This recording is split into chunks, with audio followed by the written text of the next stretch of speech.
quimioterapia y terapia dirigida. ¿Se acuerdan, no, las diferencias? Sí. Quimioterapia, recuerden, era completamente inespecífico, ¿no? A una parte del ciclo celular, a una parte del núcleo, pero a todas las células. Terapia dirigida iba solamente a un receptor específico, ¿no? Extra, intracelular.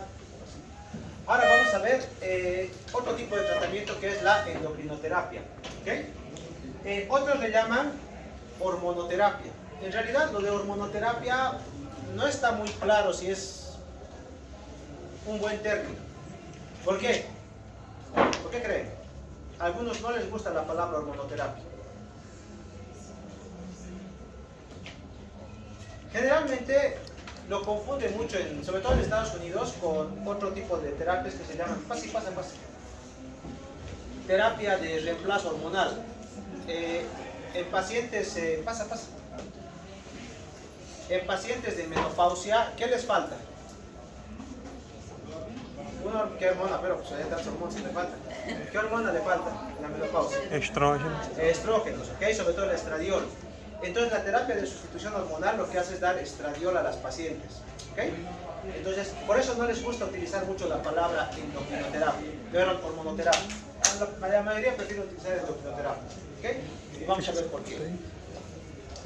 Esto solamente se puede usar en unos tumores que se llaman tumores hormonodependientes, ¿ok?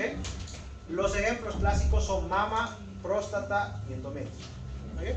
¿Se acuerdan que al principio de la anterior clase hablamos de algunos tratamientos en cáncer de mama que incluían cortarlos o extirparlos ovarios?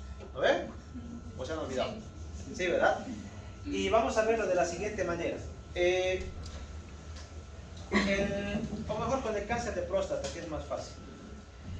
¿De qué depende, o ustedes saben de qué depende un cáncer de próstata? Fundamentalmente testosterona, sobre todo la testosterona, más que la dihidro, la testosterona, ¿ok? Entonces, ¿quién produce la testosterona? Los testículos, ¿ok? ¿Hay otro lugar que pueda producir testosterona? ¿Cuál? No, no hay, ¿ya? No hay. Entonces, imagínense, yo tengo este huesito, ¿ok? Este huesito acá, que tiene una metástasis, ¿ok? Y acá está la vejiga. Ustedes recuerden que la próstata se encuentra delante de la vejiga, ¿verdad? ¿No ven? Entonces, ¿qué produce ¿qué puede producir la próstata para saber si está con cáncer o no? Generalmente una sustancia que se llama PSA. ¿No ven? Ustedes que han hecho sus prácticas o deben estar haciendo sus prácticas en oncología han visto que en cáncer de próstata lo que pedimos es PSA. ¿No ven? Muy bien. Pero este cáncer de próstata se estimula de los testículos, ¿ok? Los testículos. ¿Y qué producen los testículos? Testosterona. ¿No ven? Testosterona. Entonces, los testículos producen testosterona. La testosterona estimula al tumor de próstata, tanto en la próstata como en sus metástasis, ¿ok? Si ustedes analizaran la célula tumoral tiene un receptor de andrógenos, ¿ok? Un receptor de andrógenos. Entonces la testosterona viene acá y estimula la célula para que crezca, básicamente, ¿no? Con este conocimiento, ¿qué harían ustedes para tratar un cáncer de próstata metastásico? Eliminamos la testosterona, ¿no? Eliminamos la testosterona, ¿cómo? Quitando los testículos. ¿Cómo se llama la cirugía esa? No, está bien, castración. Pero la cirugía como tal, la castración es el producto de la cirugía. ¿Pero cómo se llama la cirugía? Orquiectomía, efectivamente, ¿ya? Orquiectomía. Entonces, una orquiectomía bilateral, porque nada sirve quitar un solo testículo, tienen que ser los dos, genera disminución de la testosterona, por ende, va a disminuir el crecimiento del tumor. ¿Y cómo se va a reflejar en eso? En un descenso del PSA. El PSA va a bajar, ¿ok? Por eso al oncólogo le interesa tanto el PSA. Está con estas metástasis, imagínense, está con un PSA de 100, ¿ok? Entonces, viene el paciente, le ofrecen su orquiectomía, le hacen su orquiectomía bilateral y su PSA baja a 5. ¿Exitoso? ¿Exitoso o no exitoso el tratamiento? ¿Ha ido bien o no ha ido bien? ¿Ha ido bien? ¿Ok? Entonces, este es un tumor hormono sensible. Entonces, la orquiectomía lo que produce es la supresión de la testosterona y eso se llama castración. ¿Ok? Cuando quitamos la testosterona. Eso es castración. Y esto es una castración quirúrgica. ¿Ok? Ahora, mi pregunta es, ¿habrá alguna castración química? Sí. ¿Cómo? Creo que es un procedimiento que va a matar las células de Sertoli para que se... No. En realidad, los testículos son más o menos radioresistentes. La radioterapia en los testículos no da mucho éxito. ¿Ya? Aunque se puede hacer, pero su tasa de éxitos es menor que la de la quirúrgica o la otra, que es química. ¿Cómo podría ser esta otra? Vamos a razonar. La testosterona se produce en los testículos, muy bien. ¿Qué hormona estimula la testosterona? Gonadotropina. Un poquito más abajo. ¿Está bien? Acá hay una hormona que se llama GHRH, ¿no? Que estimula a otra hormona, ¿ok? Que estimula a otra hormona y esta hormona estimula a otra hormona para que produzca testosterona. La GHRH efectivamente estimula las gonadotropinas, ¿no ves? Esta va a producir, a las células gonadotropas, Esta va a producir una hormona que es la que estimula la testosterona. ¿Cuál es? La hormona luteinizante. ¿Ok? Sencillito, ¿no? Entonces, ¿dónde puedo bloquear este eje para que no se produzca testosterona? Al inicio. Acá, más o menos por esta zona. ¿Ok? Entonces, hay antagonistas o agonistas de LH-RH. ¿Ok? Entonces, estos bloquean este eje y por ende no se va a producir testosterona también. Esto es castración química. ¿Ok? Castración química. Por eso, en sus consultas van a ver que hay pacientes que les han castrado y les han quitado los testículos y hay otros que les colocan una inyección cada 3 meses o cada 6 meses para suprimir la testosterona también, ¿no? ¿Y cómo se ve esto? Porque miden niveles de testosterona y la testosterona tiene que estar menos de 0,5 nanogramos ml, ¿no? Entonces, si está menos de eso, está bien castrado. ¿Ok? Entonces tenemos castración química y castración quirúrgica. ¿Ok? Y en mama, es cáncer de mama, perdón, ocurre algo parecido, ¿no? Ocurre algo parecido. En lugar de testosterona, ¿qué sería la hormona que se produce ya? Es el estradiol. ¿Ok? Y en lugar de una orquiectomía, ¿qué va a ser? Oferectomía, ¿ok? Bilateral. Después, el resto es básicamente lo mismo. ¿Okay? Pase. El resto es básicamente lo mismo. Solamente que en lugar de testosterona, también se puede medir estradiol. En lugar de quitar los testículos, quitamos los ovarios. Ambos ovarios, no sirve uno solo. ¿Okay? Como han dicho sus compañeros, la radioterapia en testículos y en ovarios es controvertido. ¿Ya? No es una medida que no tenga éxito.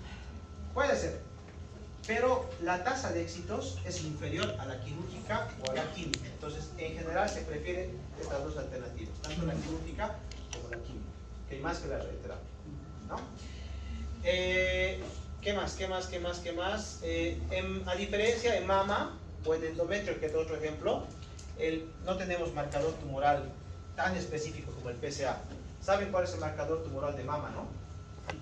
¿Cuál es? BR2. Sea 15-3. ¿Ya? El marcador tumoral de mama es CA15-3, pero no es ni de cerca tan fiable como el PSA. Porque el CA15-3, recuerden, se puede elevar en inflamaciones, en infecciones, pues no es muy frecuente. El PSA, muy poquitas cositas que lo elevan, así que es mucho más fiable. El TOC, el león. ¿Perdón? El TOC, el PSA. El estándar para ser el mejor para de próstata es PSA, me pregunto. Sí, es mejor, ¿ya? Pero ya lo que quiero que quede claro es que la castración baja la testosterona. Y eso se puede ver indirectamente, su eficacia, con el descenso del PSA. ¿Okay? Este es un tumor hormonosensible. Van a ver, pero de aquí a un tiempito, o sea, cuando pasan varios años, este tumor se hace resistente a la castración y el PSA comienza a subir, aunque esté bien castrado el paciente. Solamente una medida temporal. ¿Okay? Pero tiene este mismo funcionamiento, por decirlo así. ¿Okay? Todo esto es base fisiológica, ¿no? Ahora, esto bloquea la testosterona, pero también pueden haber fármacos que bloquean aquí a este nivel, a nivel del receptor androgénico. ¿Okay? Es decir, no puedes tener la testosterona alta, pero si yo bloqueo el receptor androgénico, tampoco funciona, ¿no? Son receptores periféricos.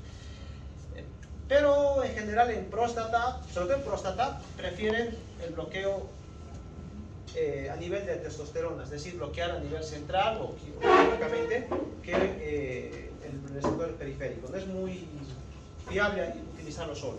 ¿Okay? Y vamos a verlo con un ejemplo después, ¿no? Entonces, con esto, por eso decimos que generalmente próstata está relacionado con andrógenos y mama y endometrio están relacionados con estrógenos, ¿okay? Con los estrógenos fundamentalmente. Ahora, la pregunta es, ¿hay otro órgano que produzca testosterona? En general no, fuera de los testículos. ¿Hay otro órgano que produzca estradiol fuera de los ovarios? Generalmente no, ¿okay? Pero hay otros tejidos que pueden producir sustancias parecidas a los andrógenos y los estrógenos. ¿Saben cuáles son? ¿Se acuerdan ustedes en la vía del colesterol en fisiología? ¿Se acuerdan que sacaban, ¿no?, testosterona y después había los compuestos que eran similares a la testosterona? Se me ha ido ahorita el nombre. Igual compuestos similares a los estrógenos. ¿Se acuerdan? ¿Dónde podían producirse? En la vía del cortisol. Suprarrenales. ¿Okay? Las glándulas suprarrenales pueden producir sustancias similares a los estrógenos o a la testosterona. ¿Okay? Y eso también puede influir en el receptor. Entonces, ahora la pregunta es, ¿puedo vivir sin suprarrenales? No. No. El tejido adiposo también puede producir sustancias parecidas, ¿okay? Por la vía del colesterol. Pero lo mismo, no podemos quitar toda la grasa que tenemos, ¿no ve? Entonces, por eso ahí utilizamos los bloqueadores del receptor androgénico o estrogénico, ¿no? Entonces, aquí vemos, por ejemplo, que estas hormonas, la testosterona, se une a estos, al receptor estrogénico y al receptor androgénico, ¿no? Lo mismo, factores de transcripción. Este es un ejemplo, por ejemplo, en mama. Mama es uno de los tumores que más depende de los estrógenos, una buena parte de ellos. ¿Cuánto se expresa, por ejemplo, en un cáncer de mama? Se puede expresar entre un 70% el receptor estrogénico y el receptor de progesterona en un 40%, ¿no? Y hay un porcentaje que son, por ejemplo, un 30% que no tiene ninguno de estos receptores, ¿no? ¿Cuán importante es? Cuando tienes el receptor estrogénico, miren, pueden alcanzar respuestas entre el 80 y un 30%. O sea, quiere decir que, se lo voy a poner así más o menos un poquito más a nuestro que queremos en la materia. Si yo tengo un cáncer de mama con receptores de estrógeno positivo, yo le puedo dar un bloqueador, ¿no?, del estradiol, y me puede responder solamente con eso entre un 30 a un 80% de los pacientes. Sin quimioterapia. Sin quimioterapia. Si tuviera dos tipos de receptor, me responde hasta en un 80%. Si tiene solamente uno, 30 aproximadamente. Es decir, son tumores generalmente hormonosensibles, ¿no? Mientras más receptores de estrógenos y progesterona tengan, más responde este tipo de tratamientos, ¿no? Esto es mama y en endometrio. Y después les voy a contar alguna historia para que se les quede claro. Como hemos dicho, ¿cómo podemos bloquear a este sistema hormonal? Suprimiendo la hormona a nivel central o a nivel periférico, o bloqueando los receptores. Cualquiera de las dos formas. ¿Ok? En los estrógenos, como hemos dicho, oferectomía. Y hay estos que no les he mencionado que son inhibidores de la aromatasa. Los inhibidores de la aromatasa actúan directamente en los ovarios, ¿no? Imagínense que aquí está el ovario. Entonces, al ovario lo suprime de manera directa para que no produzca estradiol, ¿okay? Los inhibidores de la aromatasa, pero utilizamos solamente en posmenopausia. Y en andrógenos solamente tenemos la orquiectomía, ¿okay? Bloqueo de los receptores antiestrogénicos es el tamoxifeno, y antiandrógenos son los no esteroideos, ¿okay? Ahora, en la actualidad, es el acetato de cicloterona, por ejemplo, que son los esteroides, ya no se utiliza, se ha visto que es poco efectivo, ¿ya? Entonces generalmente se utiliza la flutamida, y mejor que esta, no sé si alguien ha escuchado la palabra bicalutamida, ¿no? Bicalutamida. Bicalutamida es otro antiandrógeno que es mucho más potente que estos dos incluso, ¿no? Que es donde más se utiliza, si quieres utilizarlo. ¿Qué podemos tener, digamos, con esta paciente? Pues tiene mejor tolerancia que la quimioterapia. Se tolera con algunos efectos adversos que hay que ver, por ejemplo, fenómenos tromboembólicos, que eso no hay en la quimioterapia en general, pero sí en estos tipos de tratamientos. Pueden elevar, por ejemplo, el riesgo de otro tipo de cánceres. El tamoxifeno en cáncer de mama puede provocar cáncer de endometrio, curiosamente, ¿ya? Aparentemente por un sistema de juego hormonal.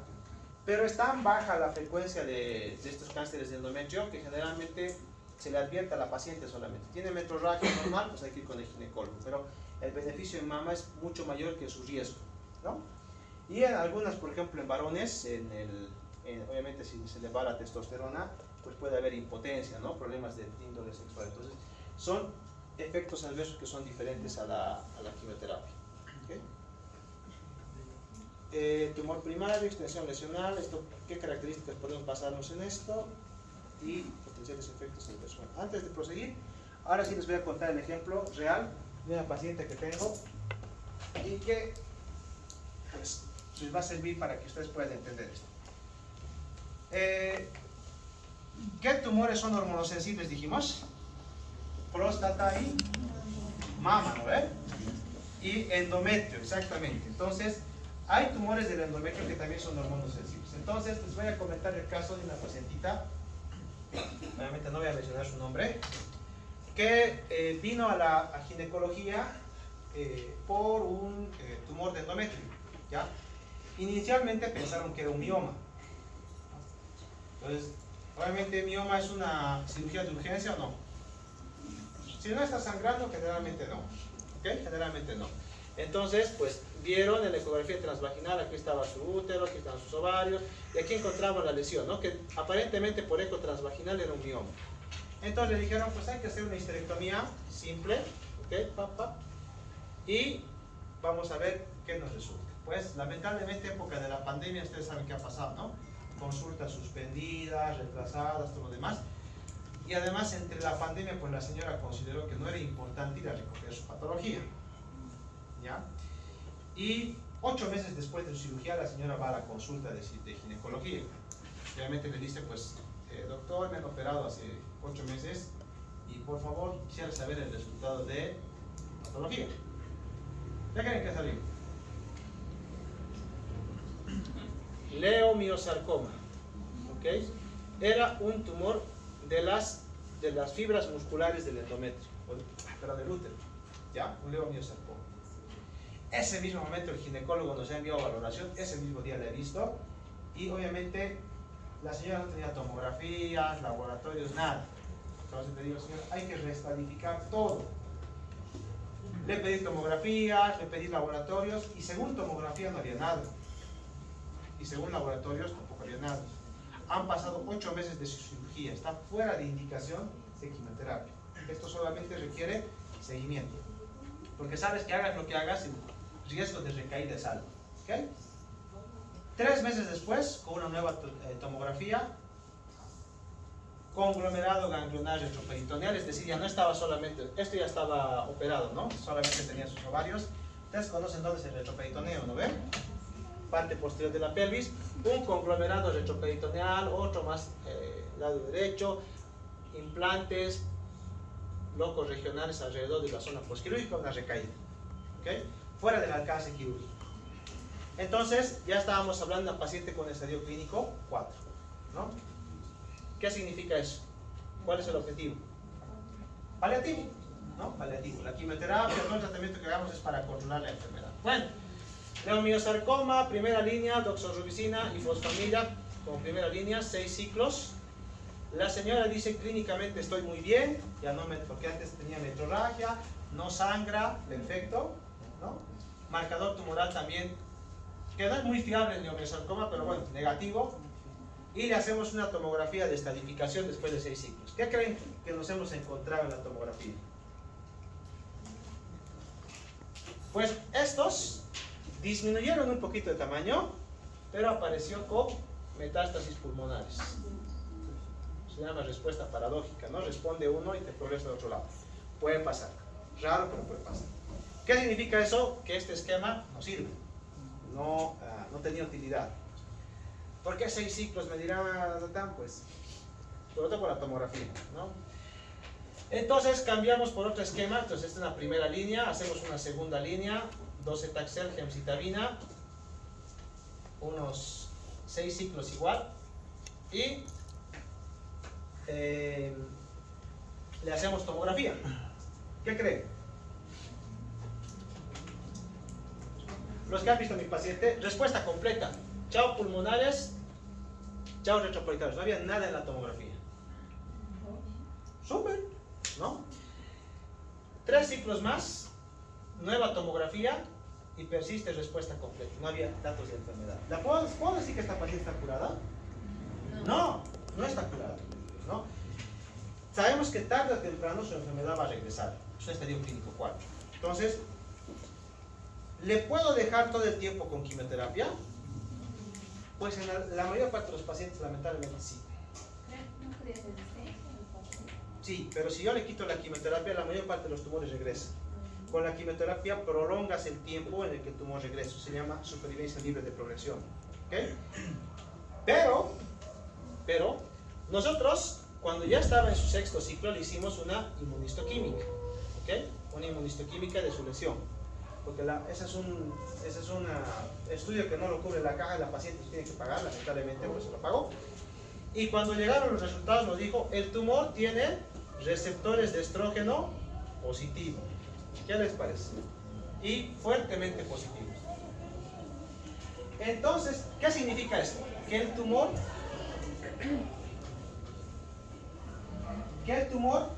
dependía del estradiol que estaba recibiendo la paciente. ¿Okay? El estradiol que todavía quedaba de sus ovarios. ¿Okay? ¿Qué hicimos nosotros? Algo un poquito menos cruel, ¿ya? Le dimos un medicamento que se llama tamoxifeno, ¿se acuerdan? Y podemos utilizarlo y para los receptores hormonales, ¿no? Y esto nos está permitiendo, ahorita son unos 6 meses de tamoxifeno que tenemos, de momento su última tomografía, no hay evidencia de enfermedad, ¿ya? ¿Por qué? Porque esto a las micrometástasis que todavía deben tener en pulmón y el retroperitoneo, las está frenando, porque es hormonodependiente. ¿Okay? Esta es la base de la endocrinoterapia como tal. ¿Okay?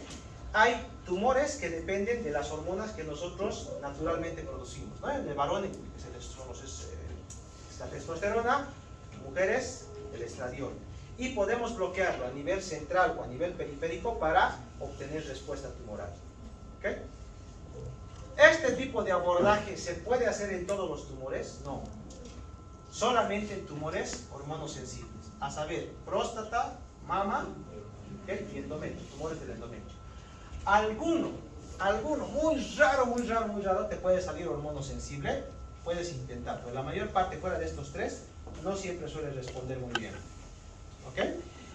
Y obviamente este tipo de tratamientos no te hacen caer el pelo, no producen náuseas ni vómitos, no te producen neurotoxicidad, o sea, se tolera mucho mejor que la quimioterapia.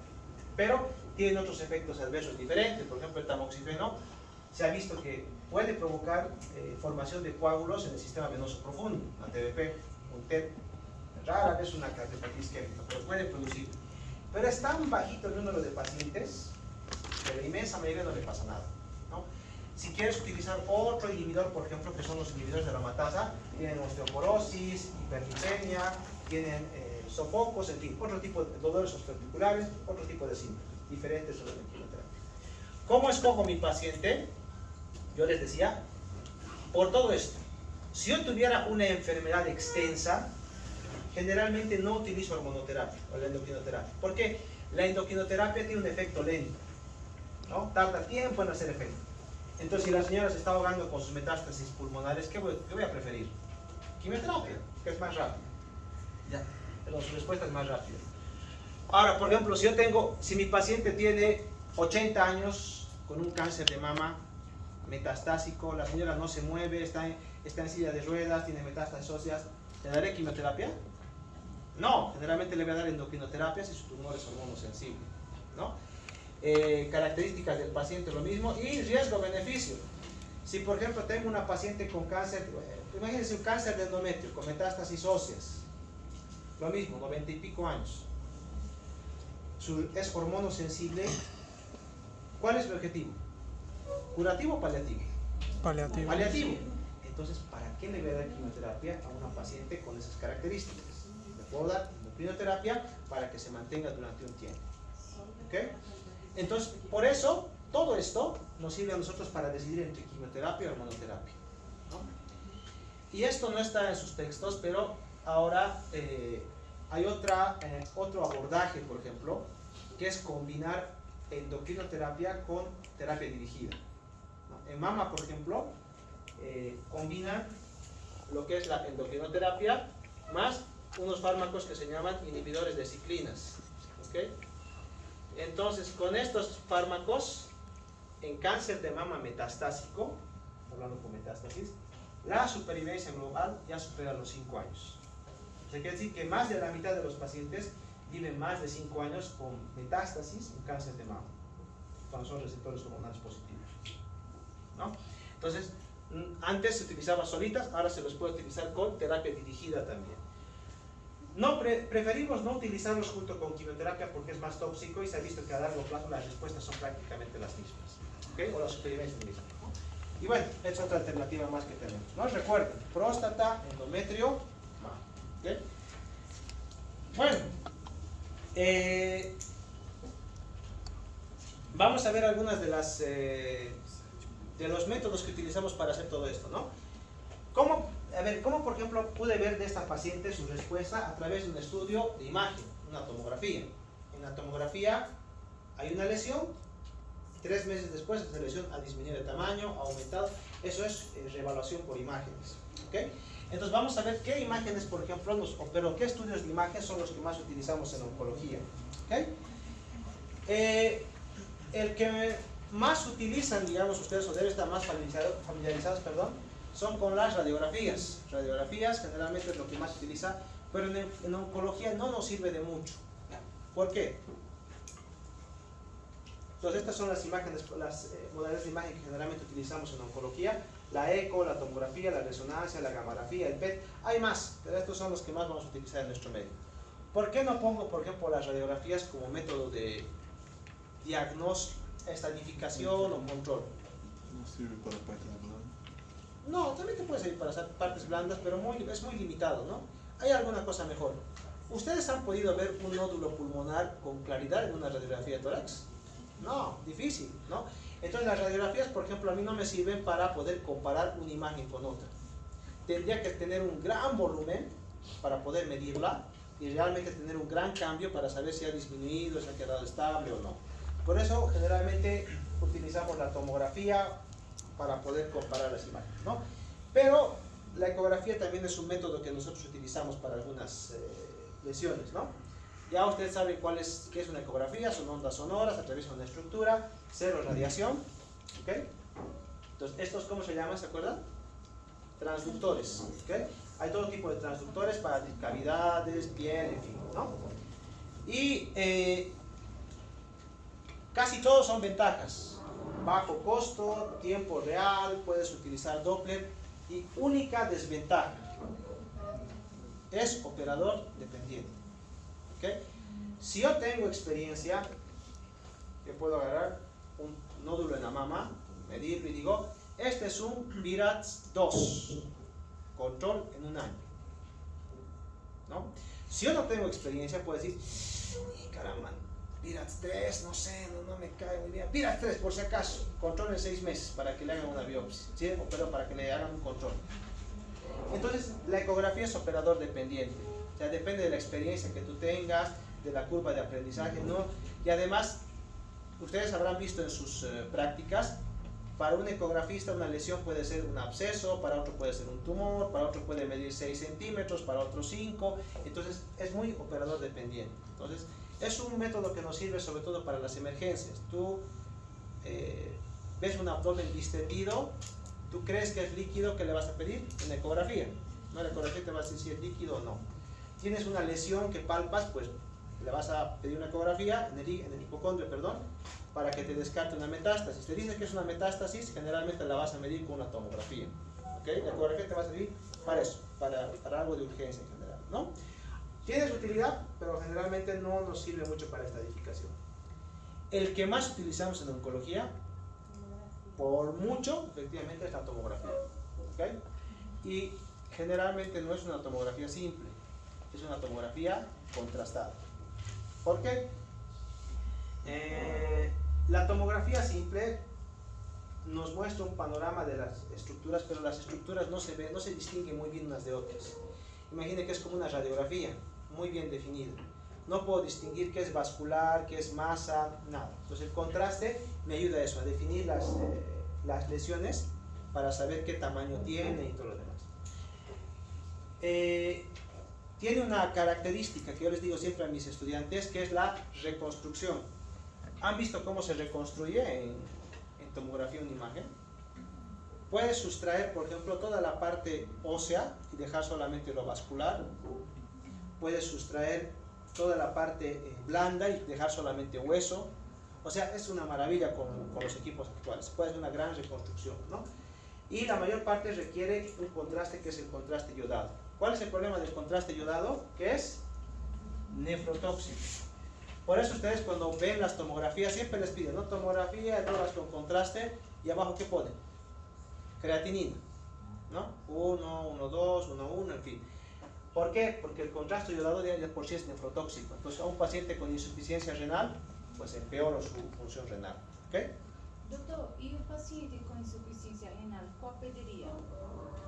No, pues si necesitas un contraste iodado, sí o sí, entonces generalmente lo utilizamos pero con un protocolo de nefroprotección. O sea, el nefrólogo, dependiendo de lo que él vea, a veces le puede colocar hidratación más bicarbonato, acetilcisteína antes de la prueba. Les hacen el protocolo, les hacen la prueba, nuevamente su protocolo de nefroprotección y su control de creatinina. ¿Ya? Pero aún así eso no es 100% seguro. Hay pacientes que aún con el riñón adecuado pueden hacer nefrotoxicidad, ¿no? Entonces por eso no es, hay pacientes a ver que te dicen, no, un contraste por si acaso, no es así. Ya un contraste es un método de estudio pero que también tiene sus riesgos, no lo pedimos en cualquier paciente, ¿no? Pero tiene algunas ventajas que no las superan, no otras. Nos permite ver lesiones vascularizadas. Fíjense, esto es por ejemplo la tomografía simple. ¿Ustedes distinguen algo del mediastino? Casi nada. Y ahora esta es una contrastada. En esta contrastada, por ejemplo, aquí veo que hay una estructura hipodensa dentro de la cava. Y esto es un trombo. Si no fuera contrastada no la podría ver.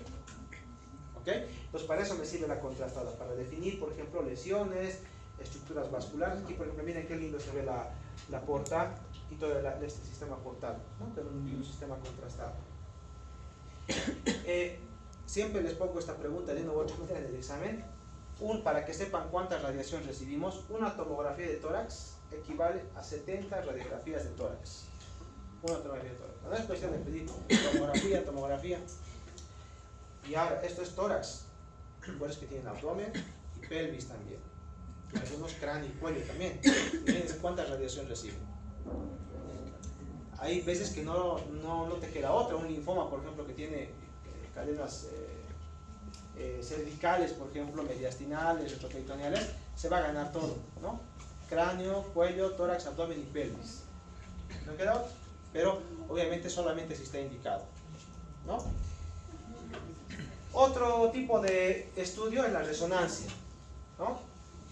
Esto básicamente, nosotros tenemos átomos de hidrógeno, ¿ok? En todas las estructuras. Por magnetismo, estas moléculas vibran, hacen esto, ¿ok?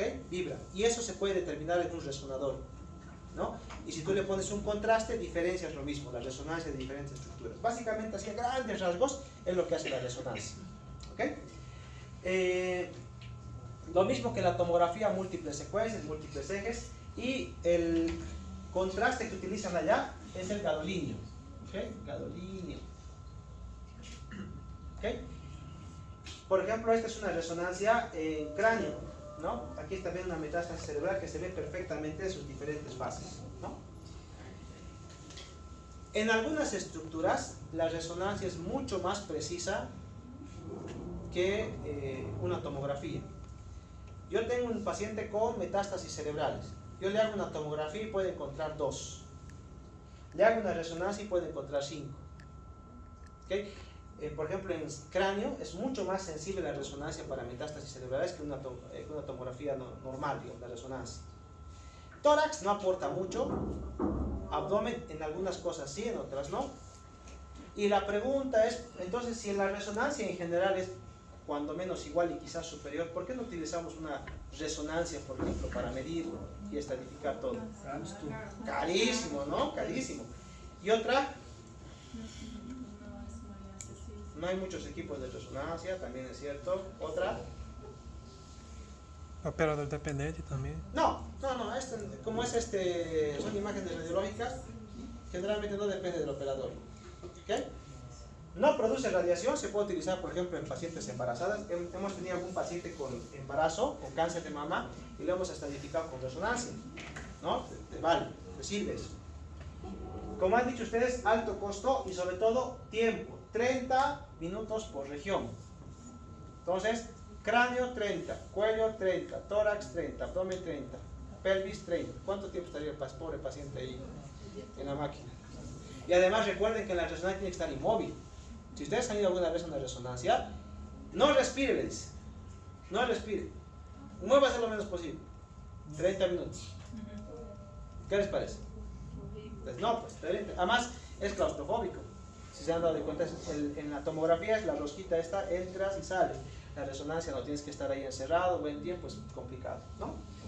Y además otra cosa, pacientes con marcapasos, objetos metálicos, pues no, pasa esto, ¿ok?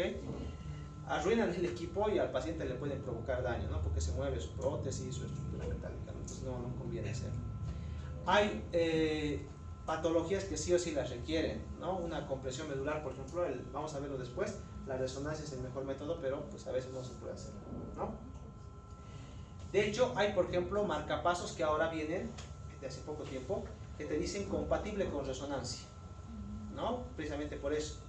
Van a ver en sus consentimientos informados de la resonancia, te dicen, es portador de marcapasos, lleva alguna prótesis, lleva todo, porque entran en el equipo y eso es terrible, terrible. ¿Okay? Ahora nos venimos un poco a la parte de la medicina nuclear. ¿Se acuerdan que hablamos, ¿no? De la medicina nuclear? ¿Cuál era la palabra clave de medicina nuclear? ¿Se acuerdan o no? ¿Cuál es la palabra clave de medicina nuclear? ¿O qué se diferencia, por ejemplo, de la terapia dirigida, de la quimioterapia, de la inmunoterapia? Una sola palabra.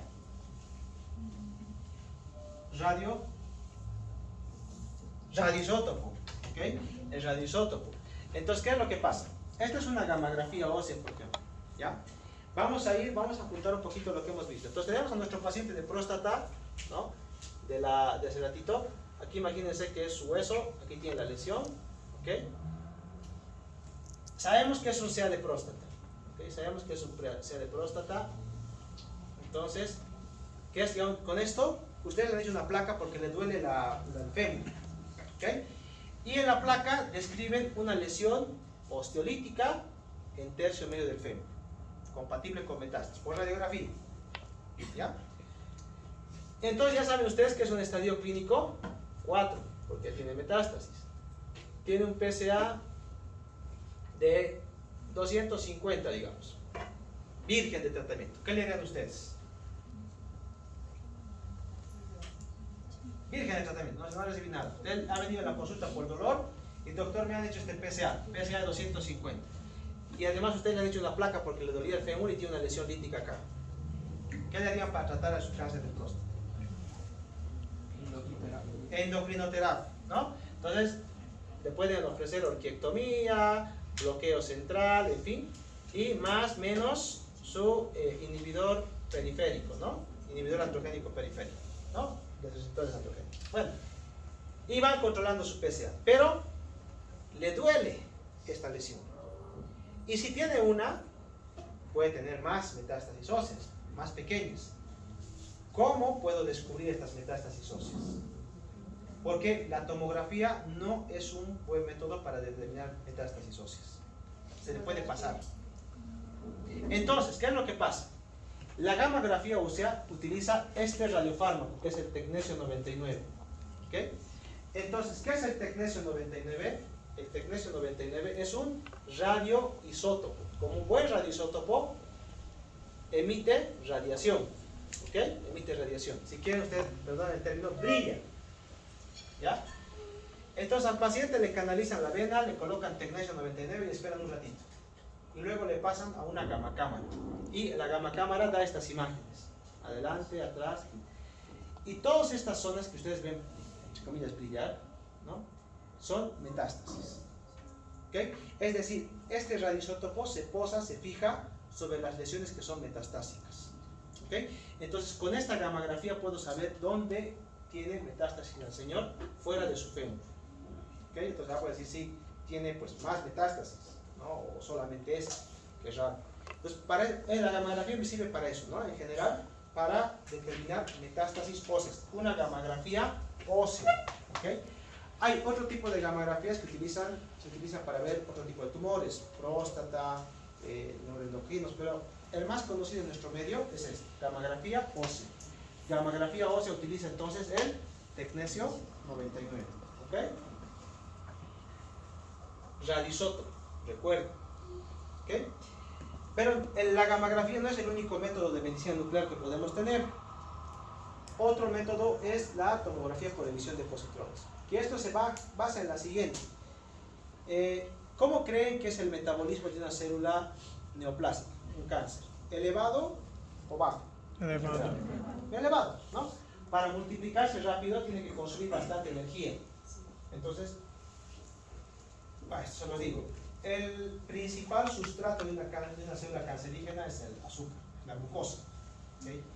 Esto ha dado pie a una teoría falsa, por si acaso, que nos dice, como depende del azúcar, entonces si tú tomas menos azúcar, ¿no? Tu célula tumoral se va a morir porque no le estás dando comida, ¿no? Básicamente. ¿Creen que es verdadera esta teoría? No, porque nuestros niveles de glucosa se van a mantener estables, coma o no coma, si no van a sacar del hígado, del músculo, en fin. ¿Por qué? Porque tienen que mantenerse en niveles fisiológicos nuestros, entonces no tiene nada que ver con esto. Lo que no significa que el consumo de azúcar no esté relacionado con cáncer. Sí, con algunos tumores hay relación indirecta, pero más parece por el sobrepeso. Bueno, en fin, la cuestión es que la célula tumoral consume más glucosa que otro tipo de células. ¿Ok?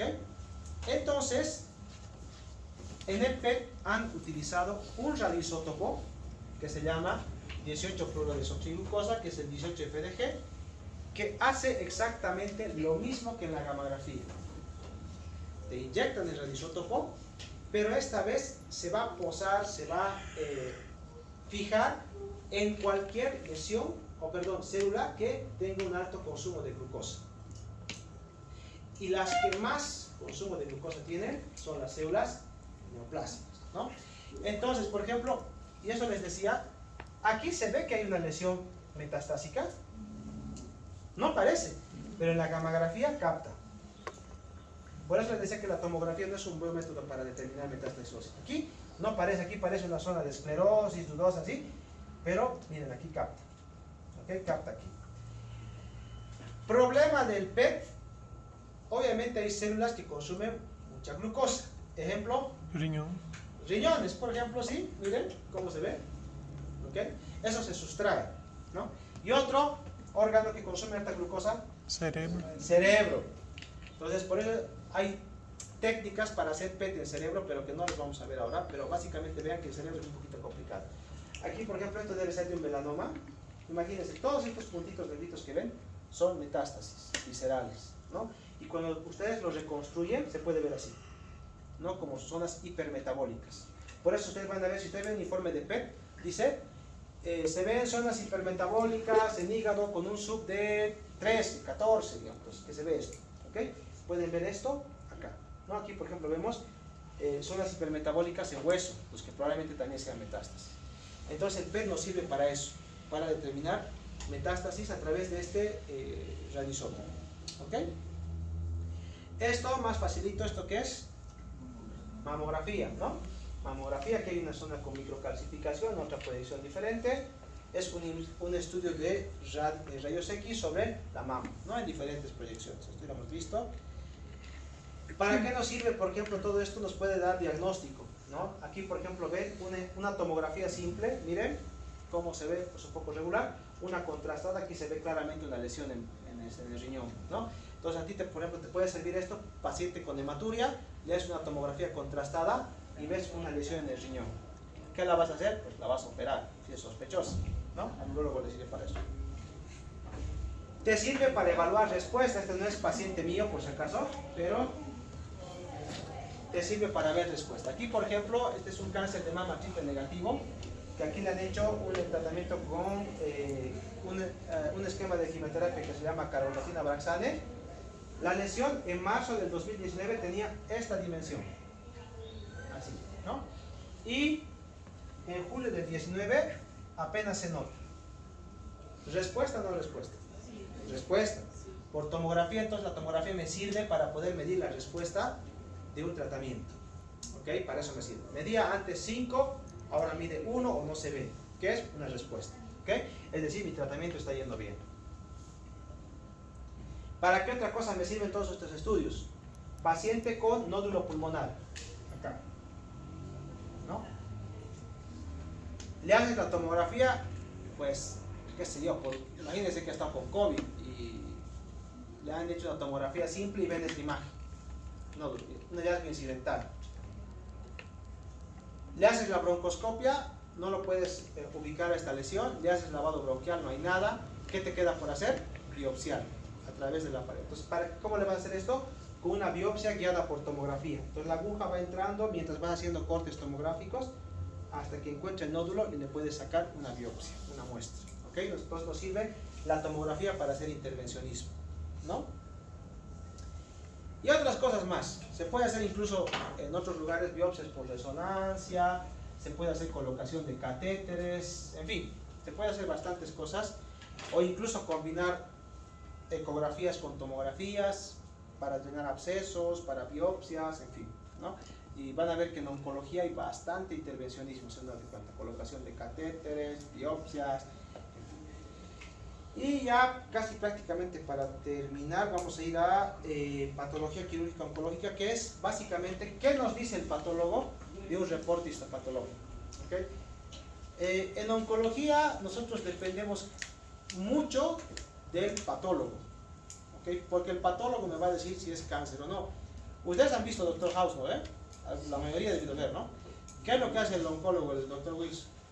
Viene, uy, parece cáncer, le voy a biopsiar, se va a quirófano, le biopsia, en la tarde está agarrando la muestra, lo ve al microscopio y ¿qué dice? Cáncer, 6 meses de vida, ¿no? Así dice la serie. Pues en la realidad no es así, siento decepcionarles, ¿ya? Yo no miro, por ejemplo, placas, hace años que no miro placas, ¿no? ¿Qué es lo que hago yo? Le mando al cirujano, el cirujano hace la biopsia, el patólogo hace sus tinciones, inmunistoquímica, y yo leo el reporte, básicamente. No veo la pieza siquiera, ni me meto a la cirugía, no es mi especialidad. Yo veo el reporte, entonces a mí me interesa el trabajo del patólogo. El patólogo tiene que ser muy bueno, porque no solamente me tiene que decir si es cáncer o no. Si le ha operado, tiene que decir si ha sacado todo el tumor, si hay márgenes, si hay ganglios, ¿no? Y por eso en general el diagnóstico, imagínense, está en responsabilidad del patólogo. Por eso si ustedes han hecho prácticas, digamos, en cirugía, ustedes han visto que una de las primeras cosas que les enseñan, que parece una tontería, es a rotular bien el frasco, ¿o no? Rotula bien, izquierda, derecha, muestra 1, muestra 2, porque imagínense, yo tengo un paciente con cáncer de esófago, ¿ya? Cáncer de esófago, aquí está la lesión, ¿ok? El endoscopista viene, biopsia esto, pero llega acá y encuentra una zona, biopsia esto, acá viene una zona inflamatoria y biopsia, 3 muestras, muestra 1, muestra 2, muestra 3. Y el interno o residente de turno se ha dormido, ya invertido las muestras. Y la muestra 1, que es esta, dice pólipo. Muestra 2 dice pólipo. Y muestra 3, que es esta, dice cáncer gástrico. ¿Qué le va a obligar a hacer al cirujano? Una gastrectomía subtotal. Y lo va a dejar al esófago ahí puesto. Y cuando vean la pieza quirúrgica, digan, aquí no hay tumor. ¿No? Hay veces de extremo, ¿no? Revisamos la endoscopía, hacen tomografías, todo. Generalmente no pasa, pero imagínense cuánta responsabilidad podemos tener en esta cuestión. Por eso, para nosotros los oncólogos dependemos mucho del patólogo, ¿okay? Mucho de su evaluación, de sus informes, y de hecho, el patólogo también tiene un riesgo porque el patólogo generalmente no evalúa al paciente, él solamente evalúa las muestras. Van a ver, el patólogo casi no tiene contacto con el paciente, ¿no? Como les dije, nombrar es lo más importante, ver de dónde ha sido la biopsia, señalizar los bordes, el diámetro. Esto de la cápsula les voy a dar como un ejemplo. Ganglios, y una de las cosas que dice el patólogo, en lo posible no fraccionar la muestra, no agarrar y pedacearla, no tiene que ir la pieza entera para que el patólogo pueda evaluar márgenes, orientación, todo lo demás, ¿no? Y estudio transoperatorio, se los voy a explicar todo esto en un ejemplo, ¿ok? Que creo que esto se ha dicho ya, pero se los voy a recordar. Ustedes imagínense que tienen una paciente con cáncer de ovario, con un tumor de ovario, ¿ok? Sospechoso. Es decir, tenemos esta pacientita, aquí está su útero, canal vaginal, trompas, aquí está el ovario, y en el ovario encuentran una lesión sospechosa. No es un quiste simple, es un quiste tabicado, paredes gruesas. ¿Qué harían ustedes?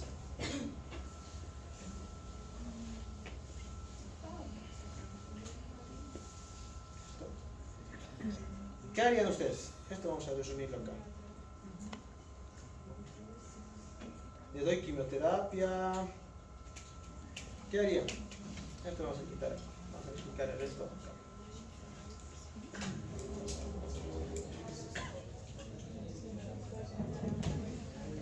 ¿Qué harían?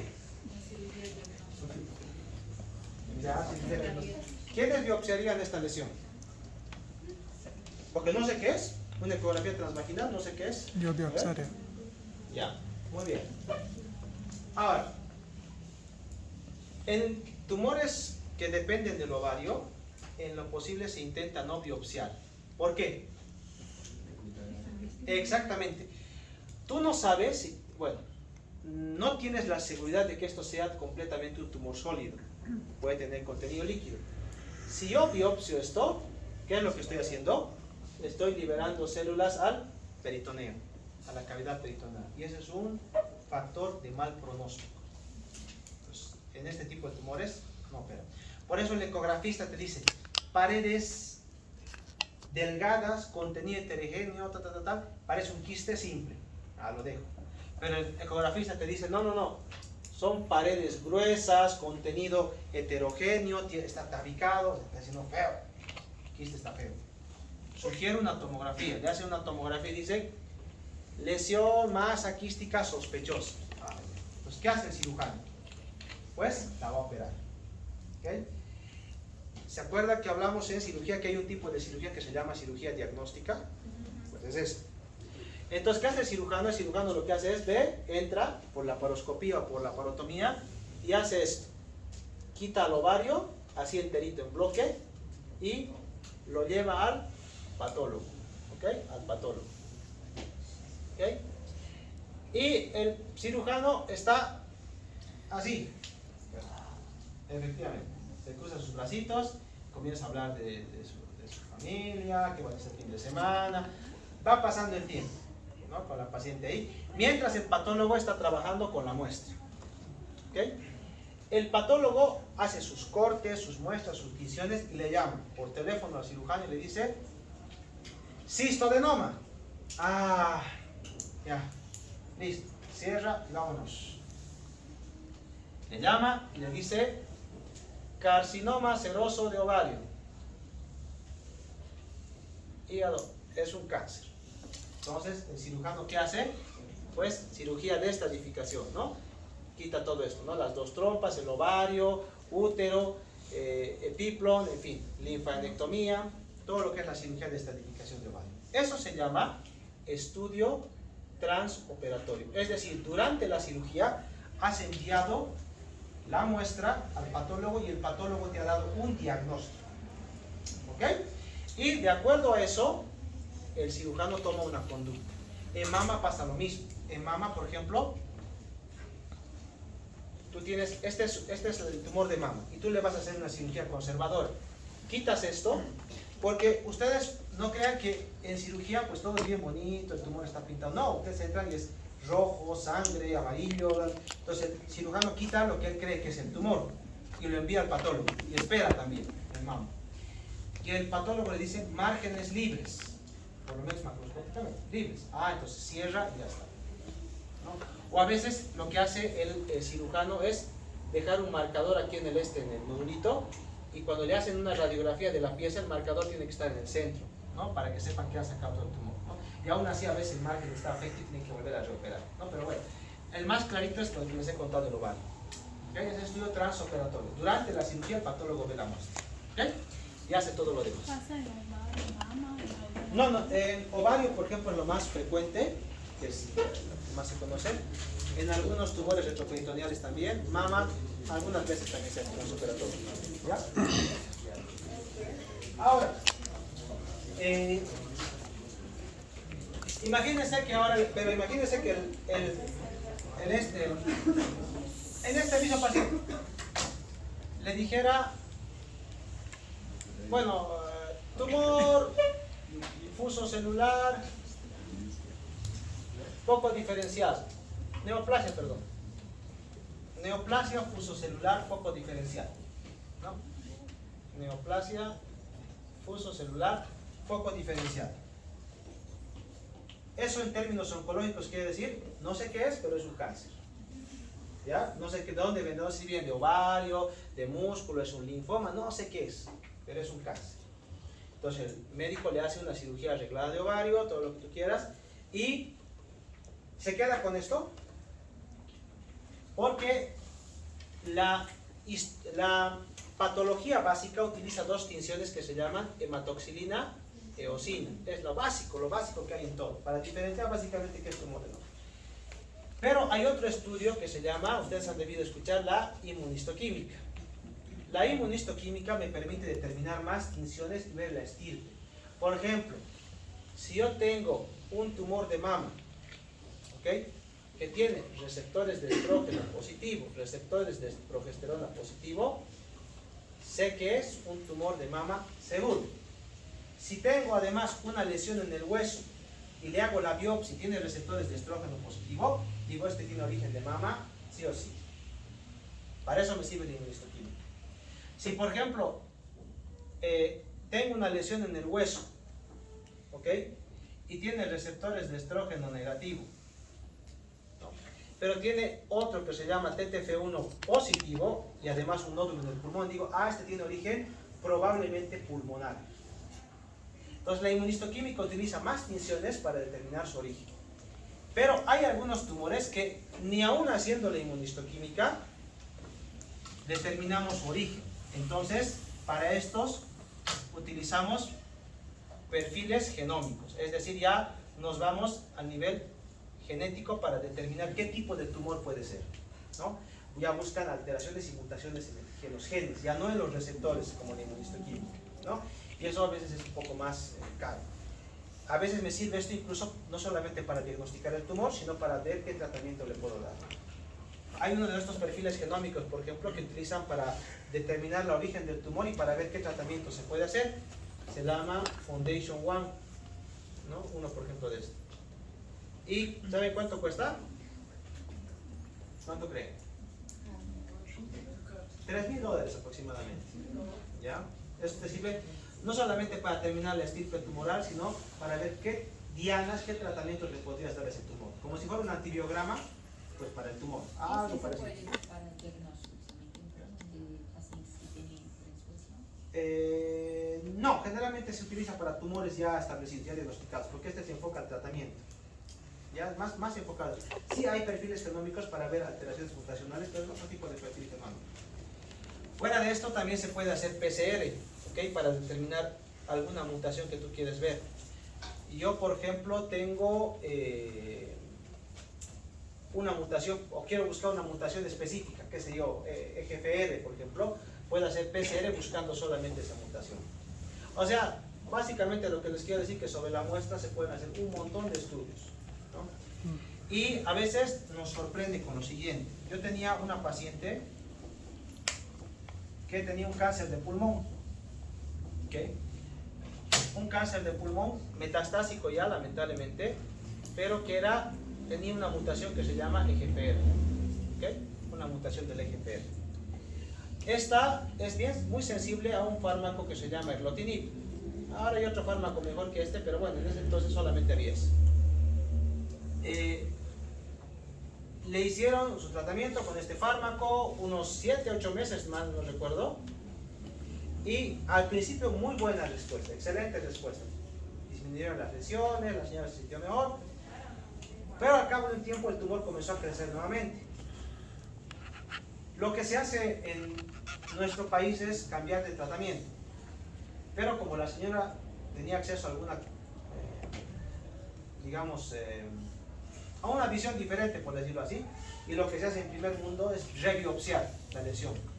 ¿Por qué? Porque puede cambiar, puede mutar el tumor. Entonces le han rebiopsiado para ver si tenía alguna mutación que se llama T790, y esto le daría otra terapia dirigida y otro tiempo con el tumor controlado. Pero le hicieron la mutación y cuando le hicieron el perfil genómico, pues ya no era un cáncer de pulmón, un adenocarcinoma, sino esta célula había mutado a un carcinoma microcítico, pues es decir, a otro tipo de tumor, mutó la célula y pues es un tumor mucho más agresivo y de hecho falleció a los pocos meses después, ¿no?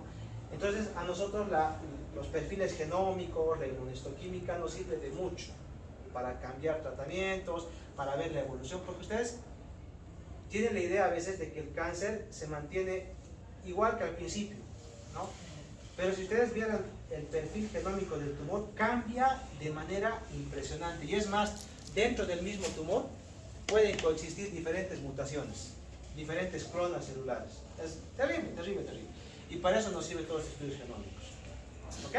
Para que sepan que fuera de lo que ven ustedes, inmunohistoquímicas, cosas, pues hay mucho más todavía que se puede hacer. ¿Ok? ¿Listo, chicos? Hasta aquí nada más.